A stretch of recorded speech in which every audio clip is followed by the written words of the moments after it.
नमस्कार साथियों, सोनी एजुकेशन में आपका बहुत स्वागत है। और इस वीडियो में हम बात करेंगे आपके सिलेबस के अंदर दिए हुए एक बहुत ही इम्पॉर्टेंट टॉपिक जिसको हम कहते हैं मेथड्स ऑफ एवेल्युएशन। तो मेथड्स ऑफ एवेल्युएशन के कुछ बेसिक कॉन्सेप्ट और उसके आगे जुड़ी हुई बहुत सारी चीज़ों के बारे में इस वीडियो में बात होगी। लेकिन उससे इंटरेस्टिंग चीज़ मैं आपको बता देता हूँ कि इसको जो है हमने एक नोट्स की तरह आपके लिए डेवलप किया है। मतलब कि इस तरह से हमने स्लाइड्स को डेवलप किया है कि ताकि आप इम्पॉर्टेंट चीज़ों को नोट डाउन करना चाहे तो भी आपके सामने वो लिखी हुई है, और जब भी उन चीज़ों को आप समझना चाहे तो इस वीडियो को आप वापस से देख सकते हैं। तो स्टेप वाइज जो इम्पॉर्टेंट चीज़ें होगी उसको हम डिस्कस करेंगे। तो सबसे पहले सबसे बेसिक बात या बेसिक जो चीज़ है उसकी हम बात करते हैं इवैल्यूएशन की, कि इवैल्यूएशन क्या होता है। फिर वो इवैल्यूएशन एजुकेशन सिस्टम में किस लिए बहुत ही इंपॉर्टेंट रोल प्ले करता है, और उसके अंदर जो है असेसमेंट क्या होता है, मेजरमेंट क्या होता है, किस तरह से चीज़ें हमारे लिए बहुत ही महत्वपूर्ण बन जाती है एग्ज़ाम पॉइंट ऑफ व्यू से, जिसके छोटे छोटे हिस्से आपको इस वीडियो के अंदर देखने को मिलेंगे। तो ध्यान से शुरू करते हैं। तो ध्यान दीजिएगा आप। देखिए, सबसे पहले हम इसी तरह से स्टेप वाइज चीज़ों को लेके जाएंगे ताकि आपको नोट्स बनाने में भी दिक्कत ना हो। तो हमने बोला इवैल्यूएशन, पर्टिकुलरली एजुकेशनल इवैल्यूएशन। तो यहाँ पर हम इवैल्यूएशन की किसकी बात कर रहे हैं? किसी इंसान के या फिर सोसाइटी के अंदर या फिर किसी इंस्टीट्यूशन के इवैल्यूएशन की बात नहीं कर रहे हैं हम। तो किसकी बात कर रहे हैं? Educational evaluation. क्योंकि इवैल्यूएशन अलग अलग तरीके से हो सकते हैं, जिसको हम हिंदी में कहते हैं मूल्यांकन, जिसको हम कहते हैं is a series of activities. Evaluation तो दिमाग में आना चाहिए। एक्चुअली इवैल्यूएशन कोई एक चीज नहीं है, वो एक्टिविटीज की क्या है, एक श्रृंखला है जिसके छोटे छोटे बहुत सारे स्टेप्स है that are designed to measure the effectiveness of the teaching learning system. यानी इवैल्यूएशन को इस तरह से जो है कहीं के डिजाइन किया जाना चाहिए या डिजाइन किया जाता है या किया गया है, जिसके अंदर जो टीचिंग लर्निंग जो सिस्टम है उसकी जो इफेक्टिवनेस है, उसके जो उसका किस तरह से प्रभावी ढंग से वो टीचिंग लर्निंग सिस्टम जो है वो सेट हो रहा है कि नहीं हो रहा है, उसको मेजर करने के लिए एक श्रृंखलाबद्ध तौर पे इसको क्या किया गया है, डिजाइन किया गया है। किसको? इवैल्यूएशन को। किसके इवैल्यूएशन को स्पेशली हम बात करें, स्पेसिफिकली अगर हम बात करें तो एजुकेशनल इवैल्यूएशन की है। As a whole, we are already familiar with the fact that the teaching learning process involves interaction of three major elements. तो हमने बोला कि तीन बहुत ही महत्वपूर्ण एलिमेंट्स होते हैं किसके? टीचिंग लर्निंग प्रोसेस के। तो ये भी एक बहुत इंपॉर्टेंट सवाल बन सकता है आपके कि टीचिंग लर्निंग एक्सपीरियंस के या प्रोसेस के जो है मेजर तीन एलिमेंट्स कौन कौन से हैं। पहला है ऑब्जेक्टिवनेस या ऑब्जेक्टिव्स, कि आप क्या चाहते हैं, क्या ऑब्जेक्टिव है आपका उस चीज को पढ़ाने या सिखाने से या सीखने से, आपका ऑब्जेक्टिव क्या है। सेकंड हमारे पास है लर्निंग एक्सपीरियंस, जिसके अंदर मेथड्स आ जाते हैं, टेक्निक्स आ जाती है, उसके अंदर टेस्ट आ जाते हैं, उसके अंदर हमारे पास असेसमेंट आ सकते हैं। तो वो एक एक्सपीरियंस किस तरह का है सीखने का, क्लासरूम के अंदर किस तरह की चीजें हो रही है, एक्टिविटीज किस तरह से हो रही है। और लर्नर्स अप्रेजल, जिसको हम लास्ट में जाके कहते हैं टेस्ट देके और पता चले कि लर्निंग या टीचिंग लर्निंग एक्सपीरियंस जो है या टीचिंग लर्निंग जो सिस्टम है वो सही से इफेक्टिव हो पा रहा है कि नहीं हो पा रहा है, वो अप्रेजल से पता चलता है। तो ये तीन बहुत ही महत्वपूर्ण पार्ट होते हैं किसके? हमारे पास इवैल्यूएशन के। पहला है ऑब्जेक्टिव्स, दूसरा हमारे पास है टीचिंग लर्निंग एक्सपीरियंस, और तीसरा है हमारे पास लर्नर अप्रेजल। तो ये एक बहुत ही महत्वपूर्ण साथियों क्वेश्चन हमारे पास बनाता है। Evaluation takes care of all the interactive aspects. जो तीन इंटरैक्टिव एस्पेक्ट्स है कौन कौन से? ऑब्जेक्टिव्स हो गए, टीचिंग लर्निंग एक्सपीरियंस हो गया और लर्नर अप्रेजल हो गया। इन तीनों चीजों को जो है कहीं की इवैल्यूएशन जो है का जो प्रोसेस है वो इन तीनों चीजों को दिमाग में रखता है, इन तीनों चीजों पे काम करता है। Of three major elements the whole teaching learning system, यानी जो ये पूरा का पूरा होल टीचिंग लर्निंग सिस्टम है, जिसमें ऑब्जेक्टिव भी क्लियर होना चाहिए कि क्यों ये किया जा रहा है, जिसके अंदर वो एक्सपीरियंस भी, लर्निंग टीचिंग एक्सपीरियंस भी बहुत शानदार होना चाहिए, और लर्नर अप्रेजल भी होना चाहिए। इवैल्यूएशन इन तीनों सिस्टम्स को या इन तीनों पार्ट्स का बहुत ही इंपॉर्टेंट तरीके से ख्याल रखता है। तो ये इवैल्यूएशन का एक बेसिक कॉन्सेप्ट है हमारे पास, जिसको दिमाग में रखना ज़रूरी है हमारे पास।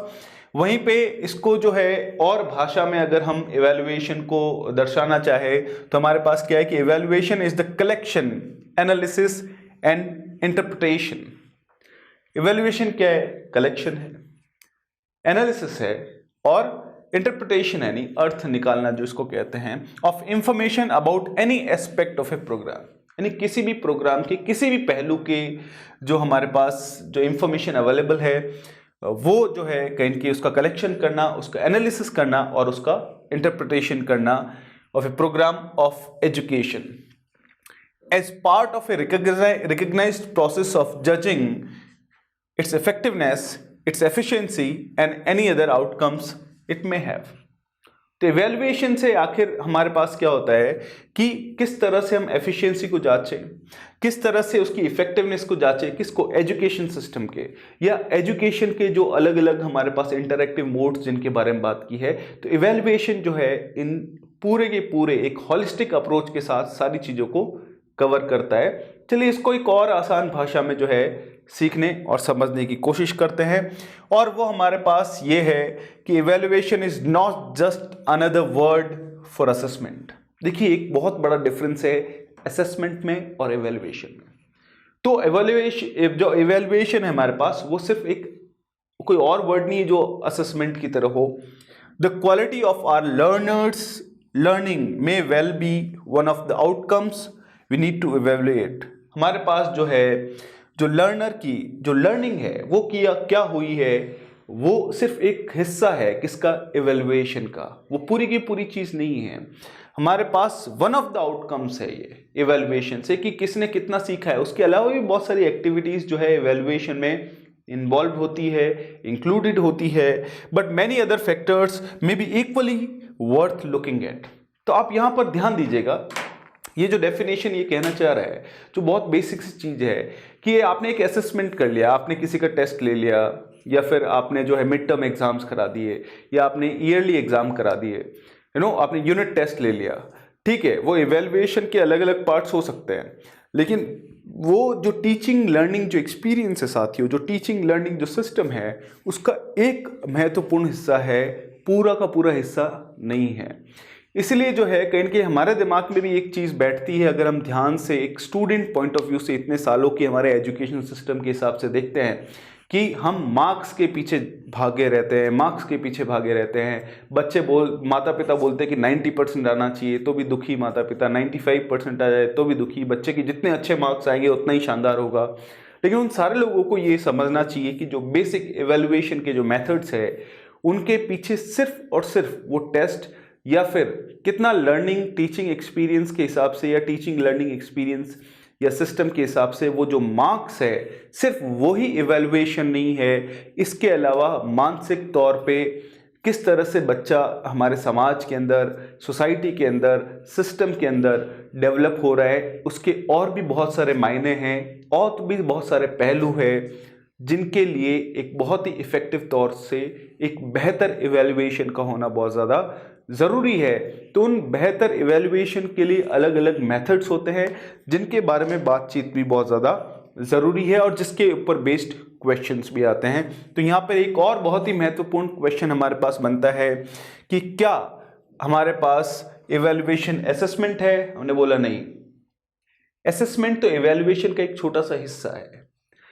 क्या हमारे पास जो है आप कह सकते हैं कि लर्नर की जो लर्निंग क्वालिटी है या फिर हमारे पास उसके जो मार्क्स है, उसके जो टेस्ट है, क्या सिर्फ वही इवैल्यूएशन है? हमने बोला सिर्फ वही नहीं है, वो तो एक फैक्टर है, वन ऑफ द फैक्टर्स जिसने यहाँ पर हमने बात की है। उसके अलावा भी बहुत सारे फैक्टर्स हैं जिनको इवैल्यूएट करना ज़रूरी है, इसीलिए अलग अलग मेथड्स की बात करेंगे हम। लेकिन सबसे पहले हम 3 बहुत ही महत्वपूर्ण चीज़ों के बारे में बात करेंगे। पहला है असेसमेंट क्या होता है, मेजरमेंट क्या होता है और इवैल्यूएशन क्या चीज़ होती है। तो असेसमेंट का मीनिंग क्या है उससे हम समझेंगे चीज़ों को, फिर उसको मेजरमेंट से कैसे कनेक्ट किया जा सकता है और इवैल्यूएशन और असेसमेंट में क्या बहुत बड़ा डिफरेंस है। हमने बोला by assessment we mean the processes and instruments that are designed to measure the learner's achievement। तो यहाँ पर जो है रटने की ज़रूरत नहीं है, यहाँ अपना दिमाग, हमारे आसपास की जो चीज़ें अवेलेबल है, जो हमारे खुद के एक्सपीरियंस है, उसके हिसाब से हम चीज़ों को समझते हैं, सीखते हैं। तो क्या पता उससे चीज़ें जो है थोड़ी डिफरेंट और आसान हो जाए। हम लोग असेसमेंट क्या है कि ऐसे प्रोसेसेस और ऐसे इंस्ट्रूमेंट्स जो डिज़ाइन किए जाते हैं, किसके लिए डिज़ाइन किए जाते हैं? लर्नर का अचीवमेंट मेज़र करने के लिए। जो हमने सीखा है वो सही से सीखा है कि नहीं सीखा है, कितना सीखा है, कैसा सीखा है, उसका असेसमेंट जो है वो एक तरीका होता है उन सारी चीज़ों को पता करने का। और वो जो हमारे पास असेसमेंट है उसके अंदर कुछ प्रोसेस होते हैं, कुछ हमारे पास इंस्ट्रूमेंट्स होते हैं जिनके थ्रू ये पता किया जाता है।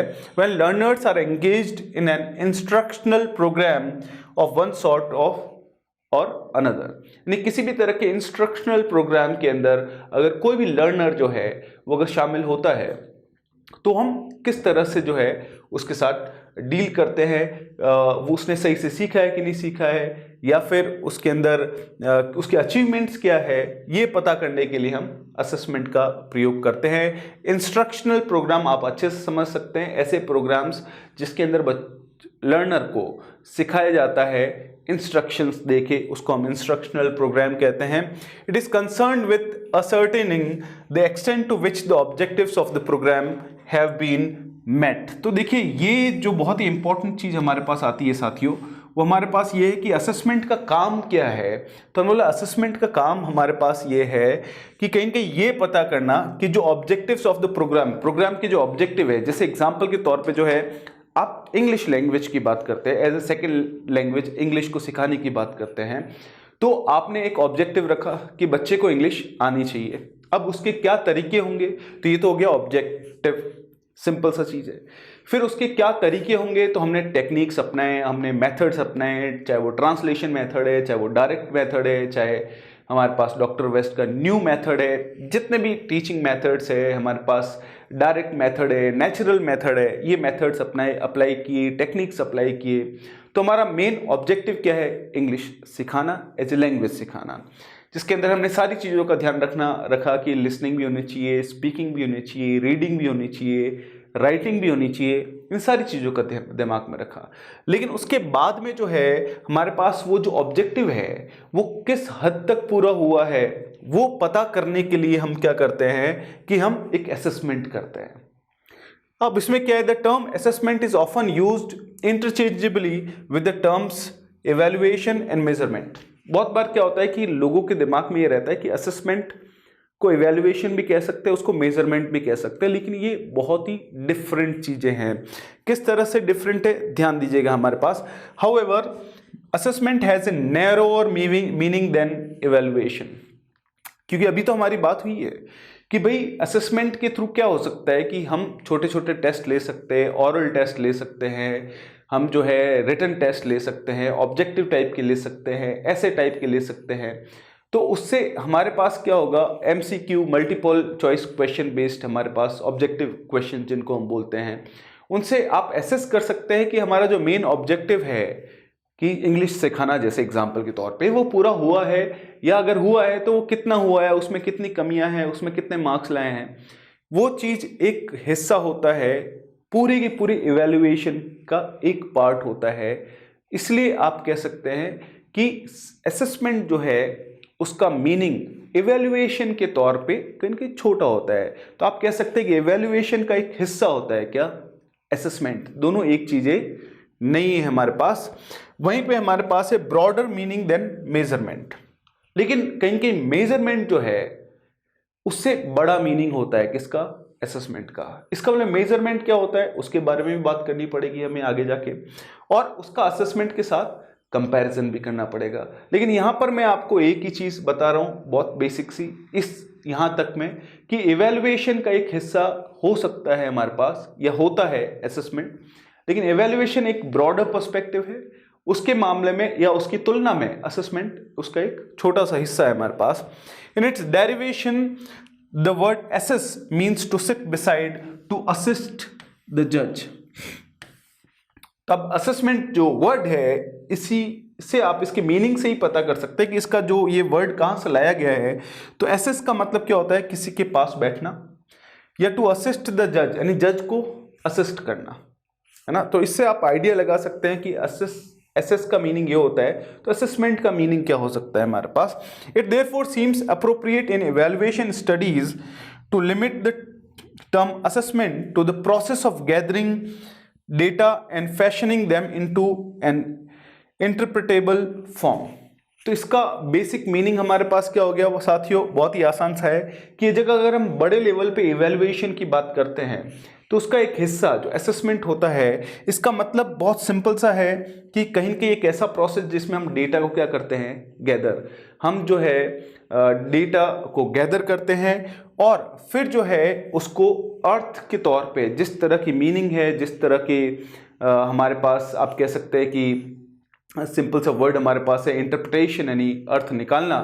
तो जिस तरह का माहौल है, जिस तरह की आप प्रोग्राम है, जिस तरह का, जैसे यहाँ पे इंस्ट्रक्शनल प्रोग्राम की बात कर रहे हैं, तो उस तरह से उसको डिज़ाइन करके लोगों के सामने रखना। Judgement can then be made on the basis of this assessment, यानी इसी जो है कॉन्सेप्ट पे बेस्ड जो है कहीं की जजमेंट बनाया जा सकता है कि बच्चे ने कितना सीखा है या उसको सीखने की ज़रूरत है। बस असेसमेंट इतना ही है, वो पूरा का पूरा एवेल्युएशन नहीं हो सकता है। लेकिन फिर जो है अगर इसको ग्राफ के तौर पे देखा जाए तो आप देखेंगे कि एक छोटा सा हिस्सा होता है मेजरमेंट। अब उसको अब देखिए, अभी ये ग्राफ को जो हम आगे बड़े लेवल पे भी इलेबोरेट करेंगे। अब मेजरमेंट जो है उससे बड़ा हिस्सा होता है हमारे पास क्या, असेसमेंट, और ब्रॉडर, उससे भी ब्रॉडर हो गया हमारे पास क्या, एवेल्युएशन। तो अब हमारे पास एक सवाल आता है कि चलो ठीक है, लेकिन मेजरमेंट क्या है, मतलब एवेल्युएशन के बारे में तो पढ़ा हमने कि कहीं न कहीं एक ब्रॉडर पर्सपेक्टिव है, कितने कितने मार्क्स लाए हैं वो सिर्फ एक छोटा सा हिस्सा है। उसको पता करने के लिए हमारे पास असेसमेंट भी होता है, उसके अंदर हम जो है बहुत सारे डेटा को कलेक्ट भी करते हैं, हम बच्चों के सामने रखते भी हैं। लेकिन मेजरमेंट क्या चीज़ है, तो उसके बारे में हम बात करते हैं और फिर इन तीनों को जो है वापस से कंपेयर करते हैं। तो यहाँ पर जो है पहले असेसमेंट और फिर मेजरमेंट, इन सारी चीज़ों को हम डिस्क्राइब करते हैं, बड़े लेवल पे लेके आते हैं। Assessment as we define it proceeds the final decision making stage in evaluation. अब आप देख सकते हैं कि जो फाइनल हमारे पास स्टेज है किसकी, इवेल्युएशन की, उससे पहले एक चीज आती है क्या, असेसमेंट। इसका मतलब असेसमेंट को आप पूरी तरह से इवेल्युएशन नहीं कह सकते, क्योंकि इवेल्युएशन के अंदर तो बहुत सारे फैक्टर्स होते हैं। लेकिन इवेल्युएशन करने से पहले की जो स्टेज है उसको हम क्या कहते हैं, असेसमेंट कहते हैं, जिसके अंतर्गत the decision to continue, modify or terminate an educational programme, जिसके अंदर हम ये बात करते हैं कि कोई भी एजुकेशनल प्रोग्राम, चाहे वो एक्सपेरिमेंट के तौर पे ही शुरू क्यों ना किया गया हो, उसको जो है कंटिन्यू करना है कि नहीं करना है, उसको मॉडिफाई करना है कि नहीं करना है, या फिर क्या उसको बंद कर देना है क्योंकि वो काम नहीं कर रहा है बच्चों पे।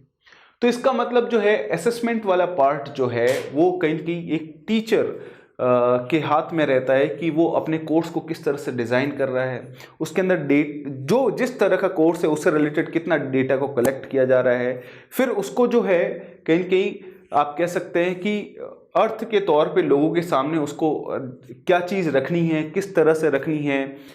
फिर आता है आगे चीज़ कि उसका एवेल्युएशन किस तरह से होगा।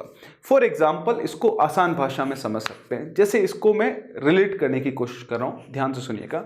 जैसे एग्जाम्पल के तौर पे बच्चों का लेना है टेस्ट, ऐसा मान लेते हैं एग्ज़ाम लेना है, लेकिन उस एग्ज़ाम जो लेना है तो वो किस तरह का एग्ज़ाम होगा, उसके अंदर किस किस तरह के क्वेश्चंस पूछे जाएंगे, उनको क्वेश्चंस को पूछने का तरीका क्या होगा, क्या एक बार ऐसा टेस्ट आपने करवा लिया या इस तरह का एग्ज़ाम आपने कराया है तो उससे सही रिजल्ट निकल के आया है कि नहीं आया है। अगर आपको लग रहा है कि वो एग्ज़ाम जो लेने का जो तरीका है वही थोड़ा सा जो है ऊपर नीचे, तो उसको मॉडिफाई भी कर लेना चाहिए, उसको जो है कंटिन्यू भी किया जा सकता है कि नहीं किया जा सकता। या फिर आपने एक ऐसा असेसमेंट का तरीका निकाला जिससे हो सकता है कि रिजल्ट जो आप चाह रहे हैं वो नहीं आ सकता, तो आपको उस असेसमेंट के तरीके को ख़त्म करके कोई नया तरीका अपनाना पड़ेगा। तो ये असेसमेंट का कॉन्सेप्ट है जो पूरे इवैल्यूएशन का एक बहुत ही महत्वपूर्ण हिस्सा होता है, जो प्रॉपर इवैल्यूएशन से एक स्टेप पहले का होता है, राइट।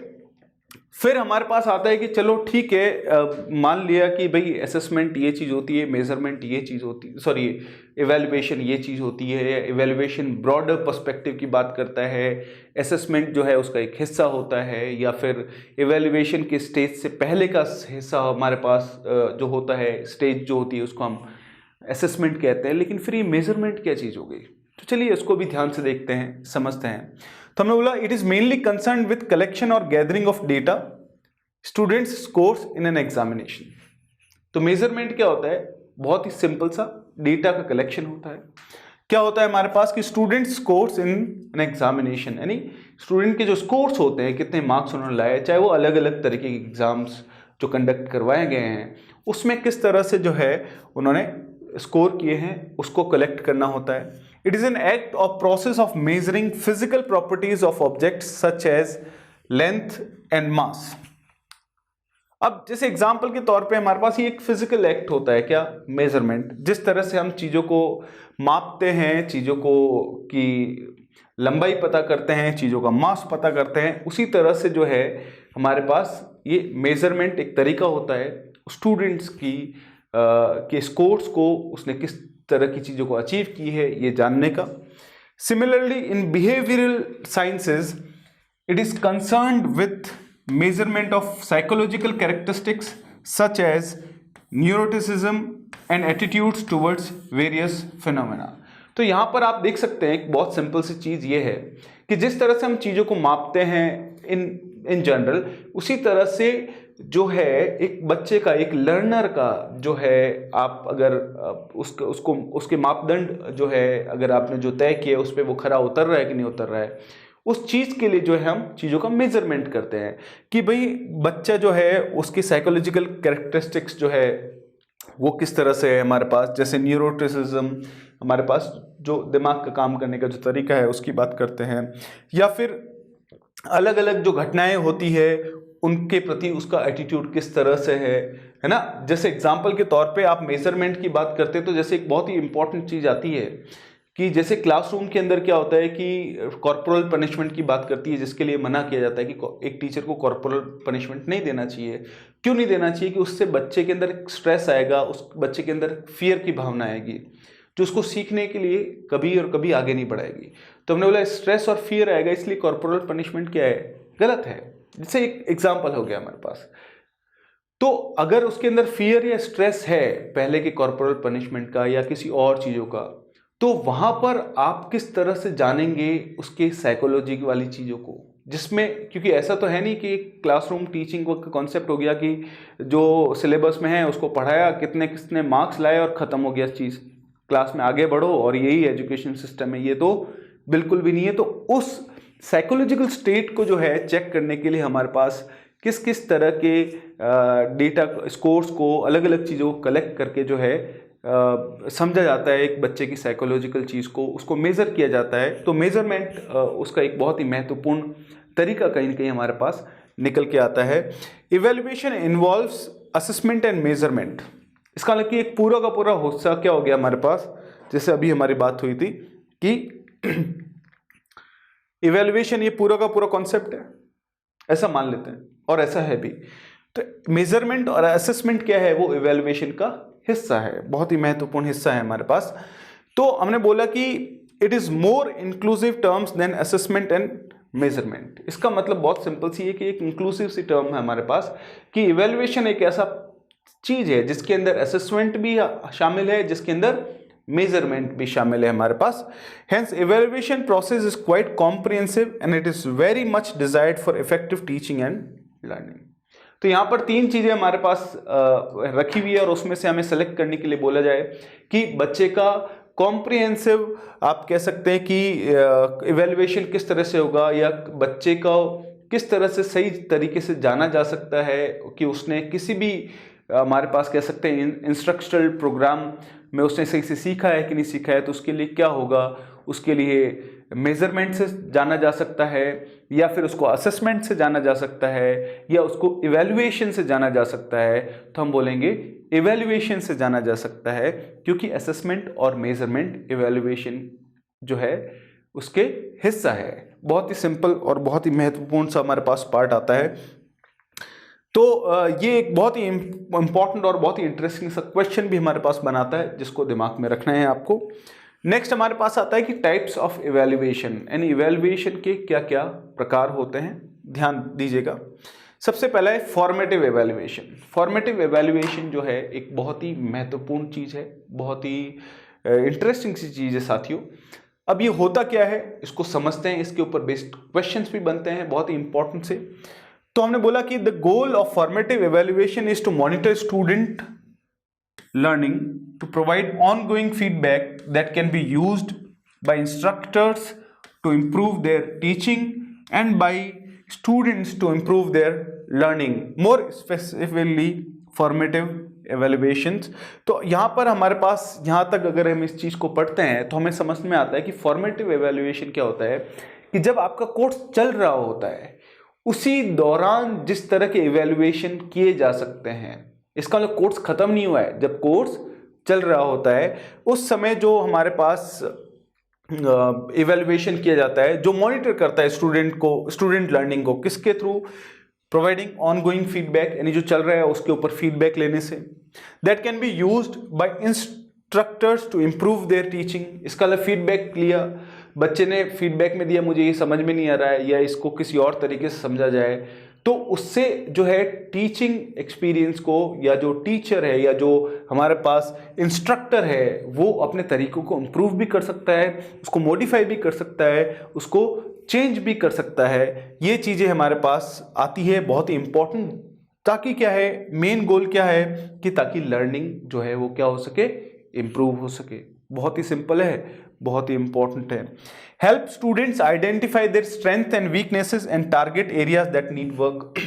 अब ऐसा मान लेते हैं कि जैसे कोई एक महीने, जैसे यूनिट टेस्ट है, जैसे यूनिट टेस्ट जो है वो क्या होता है, फॉर्मेटिव एवेल्युएशन है।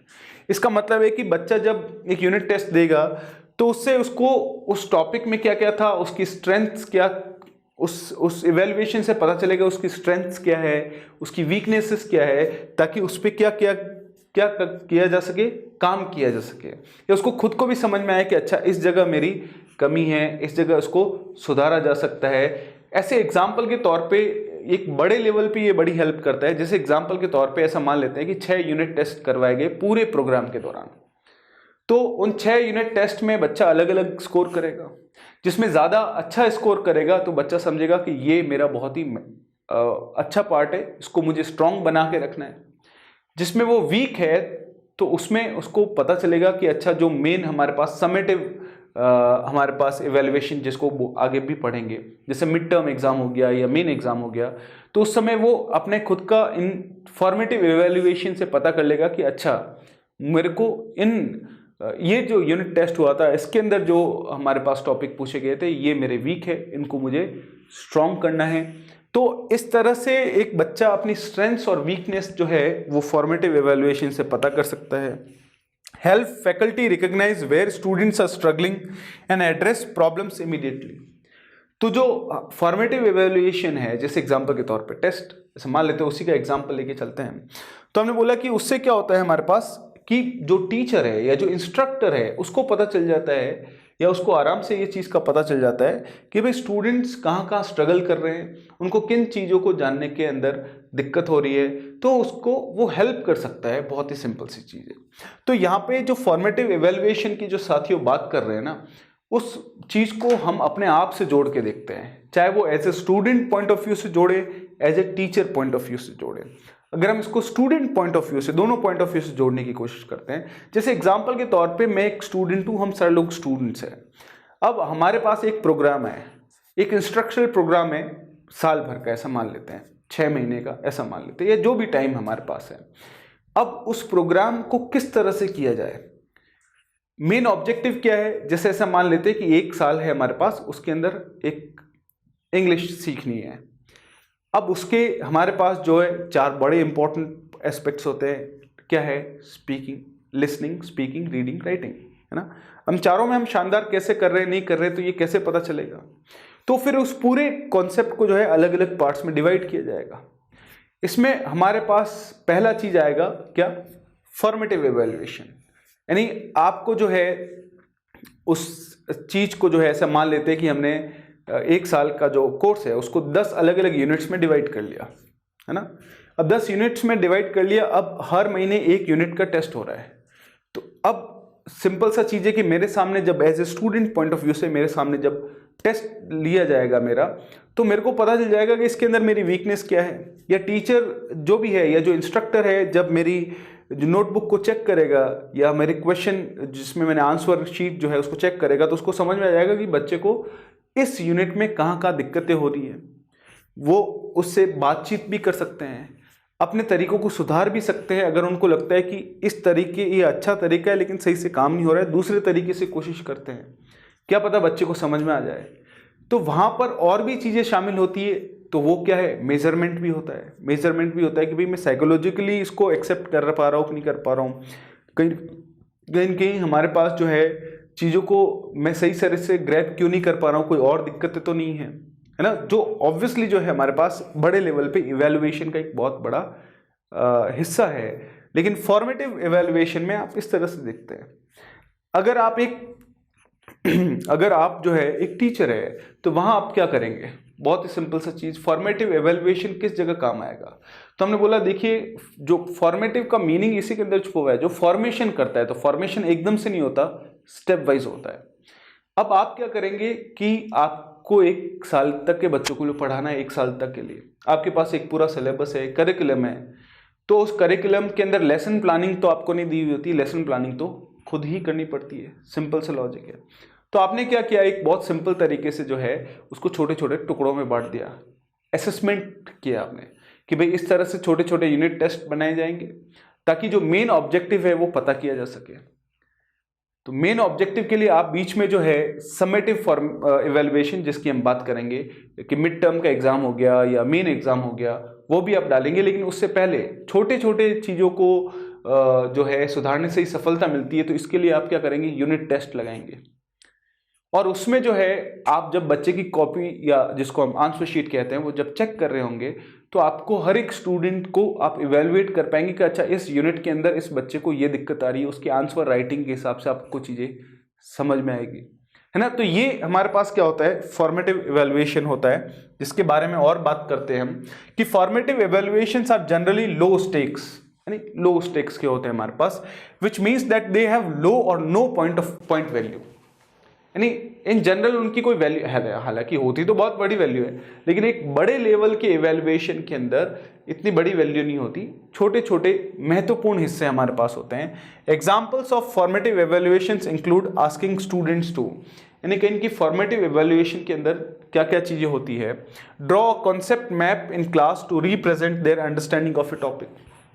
क्या आपने बच्चे को बुलाया, आपने बोला कि एक कॉन्सेप्ट मैप बनाओ, एक समझाओ कि आप इस टॉपिक से क्या चीज़ों को समझते हैं, किस तरीके से समझते हैं, है ना। तो ये एक बहुत ही इंपॉर्टेंट सा हिस्सा, इस तरह से फॉर्मेटिव इवैल्यूएशन किया जाता है, ताकि आप बैठे हुए बच्चा जिस तरह से बता रहा है, समझाने की कोशिश कर रहा है, तो आप आराम से पता कर सकते हैं कि अच्छा ही इस तरीके से या जो तरीका मैं अपना रहा हूँ एज ए टीचर या अपना रही हूँ एज ए टीचर, उससे इस बच्चे के दिमाग में ये चीज़ घुसी है, लेकिन ये सही घुसी है या गलत घुसी है, अगर उसको किस तरह से बदला जा सकता है, कोई नया तरीका अपनाया किया जा सकता है, तो ये मॉडिफाई किया जा सकता है, या फिर आपका जो है उसको टर्मिनेट किया जा सकता है या कंटिन्यू किया जा सकता है। तो वो क्या है हमारे पास? बहुत ही सिंपल सा असेसमेंट का हिस्सा है हमारे पास, है ना, कि आपने असेसमेंट बनाया और उस बच्चों के सामने उस डेटा कलेक्शन करके उस चीज़ों को प्रॉपर अर्थ निकाल के रखा। फिर आपने इस तरह का एक छोटा सा फॉर्मेटिव इवैल्यूएशन किया, तो आपको पता चल गया कि अच्छा जो तरीका या जिस तरह से मैंने असेसमेंट किया है वो यहाँ पर जो है अप्लाई हो रहा है कि नहीं हो रहा है। अगर हो रहा है तो उसको कंटिन्यू किया जा सकता है, अगर नहीं हो रहा है तो उसको मॉडिफाई किया जा सकता है, और बिल्कुल भी नहीं हो रहा है तो उसको टर्मिनेट किया जा सकता है, you know. Submit 1 or 2 sentences identifying the main point of A lecture, यानी आप जो है उसको बोले कि 1-2 सेंटेंसेस लिख के बताइए कि जो हमने जो लेक्चर हुआ है उसका मेन पॉइंट क्या है। तो उससे समझ में आ जाता है कि बच्चे ने उस चीज़ को ग्रेस्प किया है कि नहीं किया है, सही से ग्रेस्प किया है कि नहीं किया है। Turn in a research proposal for early feedback, आप जो है अर्ली फीडबैक के लिए रिसर्च प्रपोजल जो है वो लाइए, एक टीचर के तौर पे ला सकते हैं। तो ये हमारे पास फॉर्मेटिव एवेल्युएशन के छोटे छोटे बड़े हिस्से आ जाते हैं। अब हम देखते हैं कि फॉर्मेटिव एवेल्युएशन में और क्या क्या चीज़ें हमारे पास होती है। तो हमने बोला this process is use to measure and monitor the learning of students during the period of instruction. एक बहुत ही बड़ी इंपॉर्टेंट चीज़ आती है जो एग्जाम के हिसाब से सवाल बनाती है कि पीरियड ऑफ इंस्ट्रक्शन के दौरान जो हमारे पास यूज़ किया जाता है क्या इवेल्युएशन, वो इवेल्युएशन का कौन सा पार्ट होता है। तो हमने बोला वो कौन सा पार्ट होता है, फॉर्मेटिव इवेल्युएशन होता है, ताकि आप मेजर कर सके किसको और मॉनिटर कर सके कि बच्चे स्टूडेंट्स की जो लर्निंग है वो सही से हो पा रही है या नहीं हो पा रही है। अगर जो आप तरीके अपना रहे हैं उनको कंटिन्यू किया जा सकता है या नहीं किया जा सकता, अगर कंटिन्यू नहीं किया जा सकता तो क्या उनको मॉडिफाई किया जा सकता है, और अगर मॉडिफाई भी नहीं किया जा सकता तो चलिए टर्मिनेट करके कुछ और नया तरीका भी अपनाया जा सकता है। अब हमारे पास है कि ऑब्जेक्टिव क्या है किसका, हमारे पास फॉर्मेटिव जो इवेल्युएशन है इसका मेन ऑब्जेक्टिव क्या है हमारे पास। तो हमने बोला its main objective is to provide continuous feedback to both teacher and students. तो ऑब्वियसली इस तरह की छोटी छोटी चीजें होगी तो स्टूडेंट को भी पता चलेगा कि मेरे अंदर किस किस जगह वीकनेस है, क्या क्या मेरी स्ट्रेंथ है, और एक टीचर को भी पता चलेगा कि स्टूडेंट के अंदर क्या क्या वीकनेस है और कहाँ वो स्ट्रगल कर रहा है, क्या उसकी स्ट्रेंथ्स है ना। तो इस तरह से पता चलेगा हमारे पास। वहाँ पर टीचर को ये भी समझ में आएगा कि किस तरह से चीज़ों को कंटिन्यू, मॉडिफाई या टर्मिनेट भी करना पड़ सकता है।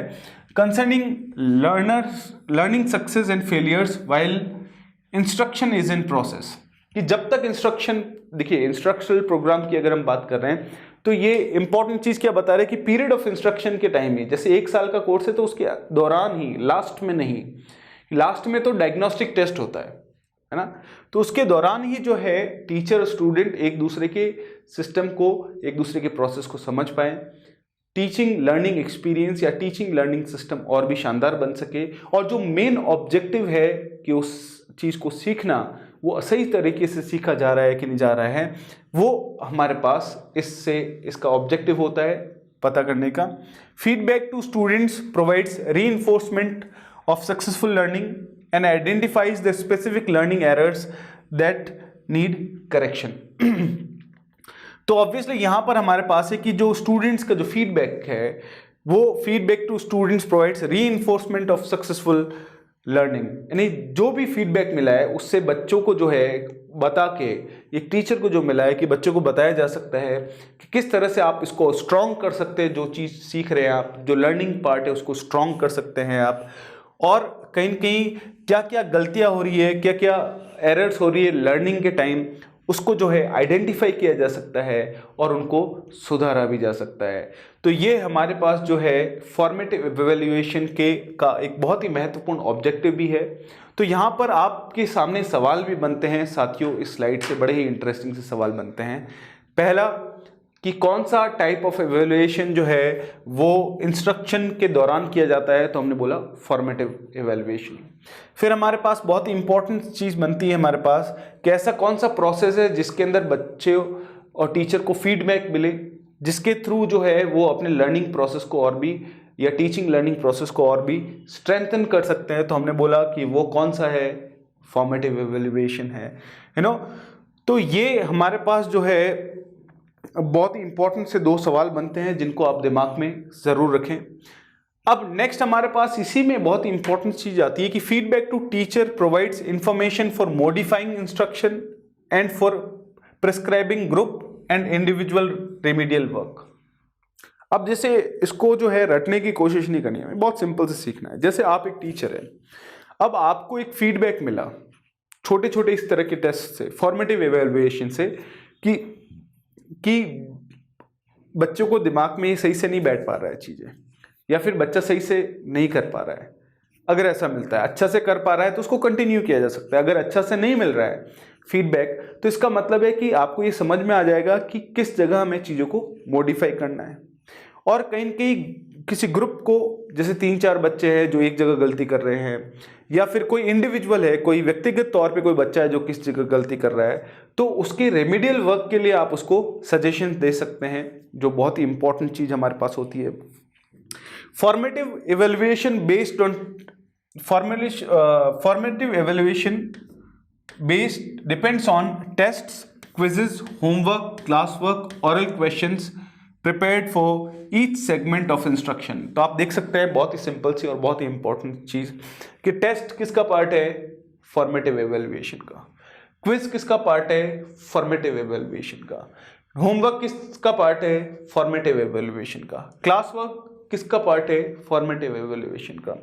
ऑरल क्वेश्चंस किसके पार्ट है, फॉर्मेटिव एवेल्युएशन के। तो ये बहुत ही इंपॉर्टेंट चीज है हमारे पास है, जो भी एग्जाम के हिसाब से बड़ा इंपॉर्टेंट सा क्वेश्चन हमारे पास बनती है।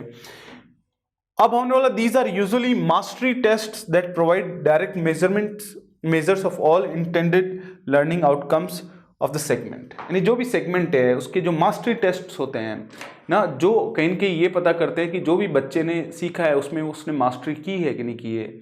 ये असेसमेंट के थ्रू, प्रॉपर इसके आप कह सकते हैं कि प्रैक्टिस के थ्रू, लेसन प्लानिंग के अंदर डालने के हिसाब से ये चीज़ें जो है हमारे लिए बड़ी ही इंटरेस्टिंग सा रिजल्ट निकाल के लाती है, जो बहुत ही ज़्यादा इम्पोर्टेंट भी है हमारे पास।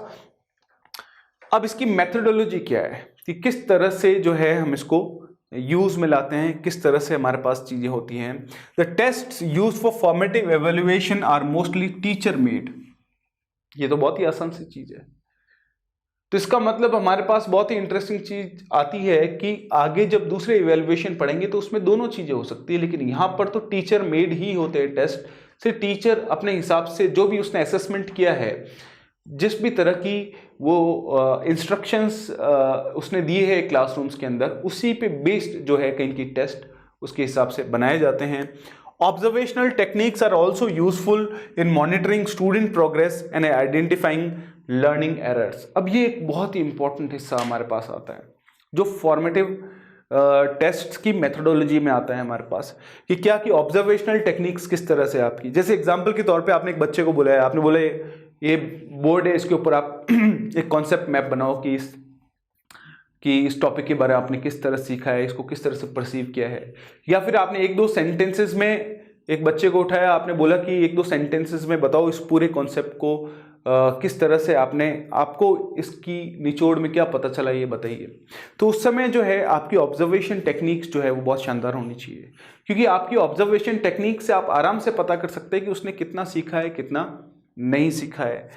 ये बड़ी यूजफुल होती है हमारे पास मॉनिटरिंग स्टूडेंट प्रोग्रेस, यानी स्टूडेंट की कितनी प्रोग्रेस हुई है, एंड आइडेंटिफाइंग लर्निंग एरर्स, यानी बच्चा आप सिखाना तो सही चाह रहे हैं, लेकिन वो बच्चा सही क्यों नहीं सीख पा रहा है, उसके अंदर सीखने के अंदर क्या एरर्स हो रही है, उसको भी आप आइडेंटिफाई कर सकते हैं, ताकि आप रेमेडियल वर्क के लिए उसको बोलें, चाहे वो कोई ग्रुप हो, चाहे वो कोई इंडिविजुअल हो, तो आपको पता चल सके बहुत सिंपल तरीके से कि उसको किस तरह से जो है आपको रेमेडियल वर्क देना है, आपको उसकी लर्निंग एरर्स को पता करनी है ना। तो वो कब होगा, जब आपकी ऑब्जर्वेशन की जो टेक्निक्स है वो बड़ी इंटरेस्टिंग होगी हमारे पास।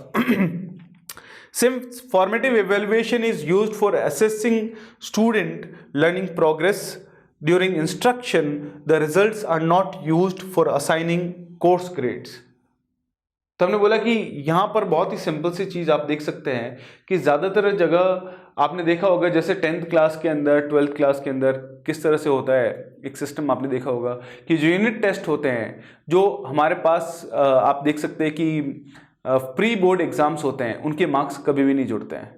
इसका मतलब ये सिंपल तरीके से कह रहा है कि जो फॉर्मेटिव एवेल्युएशन जो है वो किसके लिए, असेसिंग स्टूडेंट लर्निंग प्रोग्रेस। इसका मतलब जो हमारे पास फॉर्मेटिव एवेल्युएशन जो है वो स्टूडेंट की ही नहीं, स्टूडेंट लर्निंग जो प्रोग्रेस है उसकी जो है कहीं न कहीं मूल्यांकन के लिए काम आता है फॉर्मेटिव एवेल्युएशन। इसलिए इंस्ट्रक्शन के दौरान, यही तो हमने चीज़ पढ़ी कि इंस्ट्रक्शन के दौरान जो है ये एवेल्युएशन किया जाता है, जिसको फॉर्मेटिव एवेल्युएशन कहते हैं। The results are not used for assigning course grades, यानी कोर्स ग्रेड्स जो है ऊपर जो है उसके रिजल्ट नहीं दिए जाते हैं। जैसे एग्जाम्पल के तौर पे आपने किसी बच्चे को बुलाया, सिंपल सा है ना, और उस जगह जो है आपने एक बहुत ही सिंपल सा चीज़ की कि उससे कुछ सवाल पूछे, उसने अगर सही से जवाब नहीं दिए तो क्या आप उसके ग्रेड्स कम कर देंगे? ओवरऑल नहीं करेंगे, क्योंकि ये एक फॉर्मेटिव एवेल्युएशन है। आपने कोई क्विज रखा तो उससे ये थोड़ा है कि आप जो है उसके ग्रेड्स कम कर लेंगे, नहीं, वो फॉर्मेटिव एवेल्युएशन का पार्ट है हमारे पास। तो वो हमारे पास जो है जो स्टूडेंट का लर्निंग प्रोसेस है उसको कैसे बेहतर बनाया जा सकता है, उस जो मेन ऑब्जेक्टिव है उस पूरे इंस्ट्रक्शनल प्रोग्राम को चलाने का, वो ऑब्जेक्टिव कैसे हासिल किया जा सकता है, उसके लिए फॉर्मेटिव एवेल्युएशन आता है, जो बड़े लेवल पे जो है इतना ज़्यादा पॉइंट वाला नहीं रहता है, इतना ज़्यादा पॉइंट वाला नहीं रहता है, जिसके बारे में हमारी बात हुई है कि हमारे पास जो है, हमने बोला कि बहुत ही सिंपल सा बात की कि जनरली लो स्टेक्स का होता है। लो स्टेक्स का इसलिए होता है क्योंकि फाइनली जो है हमारे पास इस चीज़ ये जो फॉर्मेटिव एवेल्युएशन है उसके ग्रेड्स के अंदर जो है हमारे पास नहीं जोड़ती ये चीज़ें। तो यहाँ पर हमारे पास जो इस क्लासरूम के अंदर हमने पढ़ा या इस वीडियो के अंदर हमने पढ़ा, उसके अंदर सबसे पहले बात की हमने कि एवेल्युएशन क्या होता है।